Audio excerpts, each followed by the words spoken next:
अभी आपको 120 शब्द प्रति मिनट की गति से डिक्टेशन लिखना है और इसमें 1100 शब्द हैं। रेडी।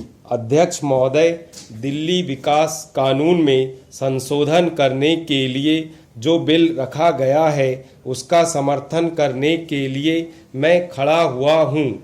दिल्ली विकास योजना से यह आशा की गई थी कि वह एक अच्छी और सुंदर राजधानी बनाकर देगा जिससे भारत का नाम ऊंचा होगा, लेकिन पिछले कई सालों के इतिहास में हमने देखा है कि जिन लोगों ने कानून को तोड़ा और जिनकी सिफारिश थी उन्हीं लोगों को छूट मिलती रही।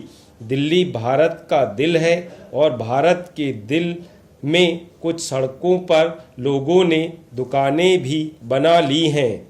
जामा मस्जिद जो एक बहुत बड़ा धार्मिक स्थान है, उसके चारों तरफ से जो घेराव किया गया है वह किसी दूसरे धर्म के लोगों ने नहीं किया बल्कि इस्लाम धर्म के मानने वालों ने किया।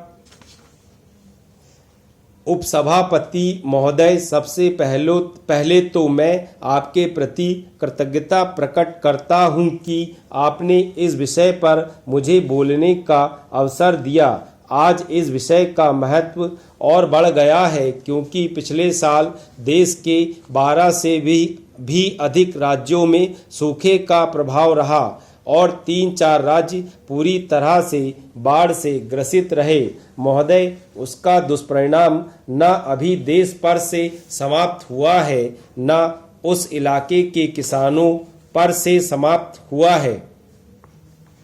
एक बात का मैं और उल्लेख करना चाहता हूं कि एक के बाद एक कई घोषणाएं की गईं। जैसे अभी मंत्री महोदय ने कीमतों में वृद्धि की घोषणा की। महोदया, जहां तक योजनाओं का सवाल है, हमारा उद्देश्य यही है गरीब आदमी योजनाओं में अधिक से अधिक लाभ उठाए। इसलिए हमने जो निर्देश राज्य सरकारों को दिए हैं उसमें हमने यही रखा है कि अधिक से अधिक लोग हमारी योजनाओं का लाभ उठाएं और भी कई तरह के कार्यक्रम हम चला रहे हैं।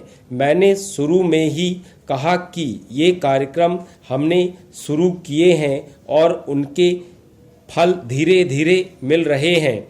फिर भी हमने कभी दावा नहीं किया है कि हमने सारी समस्याओं का हल कर दिया है। हमने प्रयास जरूर किया है और लगातार कर रहे हैं और हम उम्मीद करते हैं कि आपका अगर सहयोग होगा तो हम इन समस्याओं का समाधान करने में बहुत हद तक कामयाब हो सकते हैं। आपने रेडियो की चर्चा की। रेडियो में इसका प्रसारण करते हैं। मौसम के बारे में उन्होंने एक पैमाना बनाया हुआ है।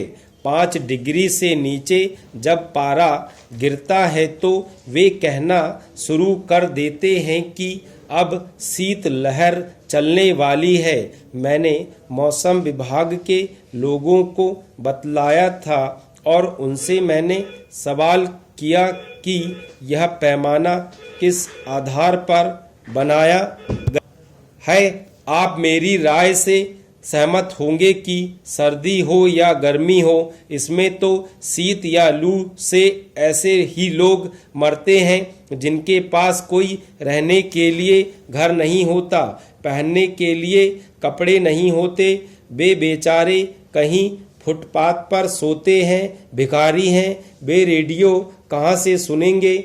लेकिन फिर भी मैंने मौसम विभाग से कहा कि उनको चेतावनी देने के लिए आप क्या कर रहे हैं, तो उन्होंने बताया कि जब पारा 5 डिग्री से नीचे आ जाता है तो हम रेडियो से शीतलहर आने की चेतावनी देते हैं। उनके मापदंड के अनुसार शीतलहर ना भी हो, अगर उनके पास पहनने के लिए कपड़े नहीं हैं, रहने के लिए घर नहीं है, तो भी वे लोग इतनी सर्दी में भी मर सकते हैं। उन्होंने इस बात को माना कि इस बारे में वे विचार करेंगे कि किस प्रकार से गरीब लोगों को सर्दी या गर्मी के कारण मौत से बचाया जाए।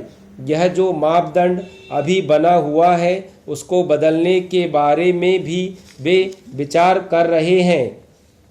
श्रीमान, आप और हम सभी जानते हैं कि इन सब का कारण केवल गरीबी ही है, लेकिन आज इसका कोई राजनीतिक लाभ उठाने का प्रयत्न नहीं कर रहा है। यह तो सभी पार्टियों की समस्या है। इसके लिए मात्र उपाय यही है कि लोगों को खराब मौसम से बचाने के लिए अधिक से अधिक रेन बसेरे बनाए जाएं, जहां कम से कम उन्हें अपनी जान से हाथ ना धोना पड़े। इसके लिए मैंने सुझाव दिया है कि एक आयोग कठिनाइयों से जूझने के लिए बनाया जाए, जो इन सभी बातों पर गौर करे और उनके उपाय सुझाए। एक माननीय सदस्य ने कहा कि आयोग बनाने से कोई फायदा नहीं होता, बल्कि आयोग पर खर्चा होगा।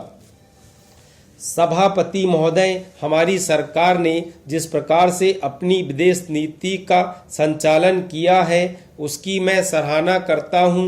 विदेश नीति की पहले कुछ लोगों ने आलोचना की थी और भी कुछ लोग आलोचना करते हैं। पिछले 3 वर्षों से यह नीति सफल होकर हमारे सामने आई है। इसकी सफलता की प्रशंसा हमारे देश में ही नहीं अपितु विदेशों में भी हो रही है। मैं भारत सरकार की विदेश नीति का हार्दिक समर्थन करता हूं। हमारे देश ने पिछले महायुद्ध के बाद 4 लड़ाइयां लड़ी। इस बार बांग्लादेश के प्रश्न को लेकर पाकिस्तान ने हमारे देश पर जो आक्रमण किया और जिस तरह से हमारी तीनों सेनाओं ने उसका जवाब दिया, उसका उदाहरण हमारे देश के इतिहास में ही नहीं बल्कि दुनिया के इतिहास में भी नहीं मिलेगा। जिस वीरता और नैतिकता का परिचय हमारी सेनाओं ने दिया है उसके लिए हमारे पास सराहना के लिए शब्द नहीं है। ऐसे समय में हमारे देश के नेताओं और हमारे प्रधानमंत्री ने जिस तरह का कुशल नेतृत्व किया उससे हमारे देश का मस्तक ऊंचा हुआ है और गौरव बढ़ा है। मैं इस बात का स्वागत करता हूं कि भूमि की अधिकतम सीमा निर्धारित करने का प्रयत्न किया गया है, लेकिन मैं इस बात से सहमत नहीं हूं कि 7 एकड़ से नीचे की भूमि पर लगान न लिया जाए। मैंने अपने क्षेत्र में यह देखा है कि किसान इस बात से अपनी सहमति प्रकट नहीं करते हैं। यदि 7 एकड़ से नीचे की भूमि पर लगान माफ किया जाता है या लगान नहीं लिया जाता है तो किसानों को शक हो जाएगा कि उनकी भूमि छीनने का यह एक षड्यंत्र है। किसान लगान देना चाहते हैं। यदि सरकार समझती है कि इन छोटे किसानों से लगान लेकर हम उनके साथ अन्याय कर रहे हैं तो आप उस पैसे को लेकर उनके लिए एक कोष बना दें और उस पैसे को छोटे किसानों के लाभ के लिए ही खर्च करें। सिंचाई के साधन, बिजली की सुविधा, गांवों की दशा सुधारने, सड़कें बनवाने आदि कामों में उस पैसे को खर्च किया जाए। किसान यह महसूस करते हैं कि लगान देकर उसको जो रसीद मिलती है वह उनके पास एक प्रकार से सर्टिफिकेट है कि वह उसकी जमीन है। इसलिए आप इस रकम को एक कोष के रूप में रखें।